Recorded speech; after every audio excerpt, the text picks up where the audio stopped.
Well, hey there, today we're in the studio with Tracy and we're talking about confronting passive-aggressive people on your team. So this is great for a business setting. This is really actually probably fitting also for the home, because I know that sometimes you can be passive-aggressive in the home. Yes.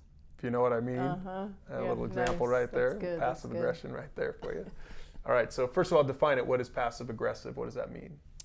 So think about the words passive and aggressive. So a passive-aggressive person is going to passively say something that's a dig or a criticism or something that's just meant to hurt. But they do it in a very passive, subtle, kind of under the radar kind of a way.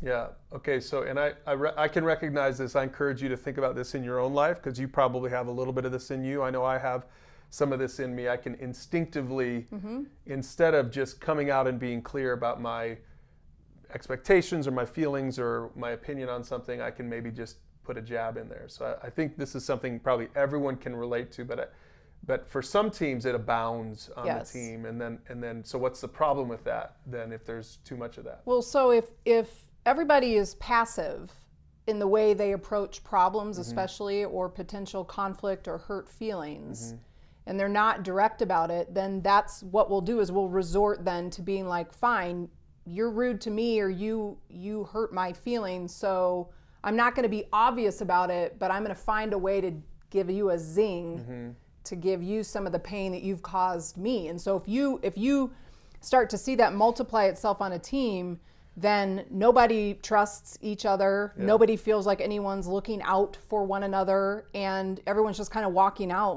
around like wounded warriors in a sense. Like it's not a safe place to be. It's not a good place to work if you feel like people can't be genuine and authentic and really care about your feelings. Yeah. Okay, and before we get to some just real practical takeaways for dealing with this, which we'll get to in a second, what are the preconditions? Like, if I'm a leader listening to this saying, oh man, maybe this is why you're looking at this video, we've got this on our team for sure, and I just really don't even know how to handle it. We'll get to the how to handle it. What qualities do I need to have in me as a leader if I want to confront this? Well, you're going to first of all need the courage to call people out that are being toxic, because that's what it is. It's a toxin in your work environment or on your team if there's someone or many people being passive aggressive and not direct. Yeah. And then you just need to be very confident in your ability to communicate. This is the way we do communication. We're going to be clear, we're going to be direct. And you as the leader need to know this is what healthy communication looks like, and this is what I'm going to expect from everyone on the team. Yeah. Okay, so here we go. Leaders, take out your pens and pencils. Tracy, give us 3 steps to overcoming this passive-aggressive culture in your team. Okay, so the first thing you'd want to do is, if I'm feeling like you're being passive-aggressive towards me and we're coworkers, I would first want to come to you and just be honest and to say, hey, you know what, Brian, I feel like sometimes when we're having conversations or we're in a disagreement about a project or something, that you kind of say statements in a way that I don't know if you realize it, but they have offended me, or they seem hurtful, or like you're trying to say something but not in a real direct way. Is that true? Let's talk, let's be honest with one another with what we're struggling with. So you first need to go to the person. Don't go to another coworker, because that's passive aggressive also. Don't go to somebody else and be like, oh my gosh, so-and-so is such a jerk and he said this or she said this. So go to the person and then say, let's have an honest conversation, and let's use I feel because statements. Okay. And have some active listening in there where we're actually having a conversation about what the real issue is. Not the thing on the surface, but what's really going on. Do I say things that offend you? Do I use a tone of voice that seems disrespectful? Am I pushing you in a way that makes you uncomfortable so then you feel like you're lashing out at me? Like, let's have a conversation about it.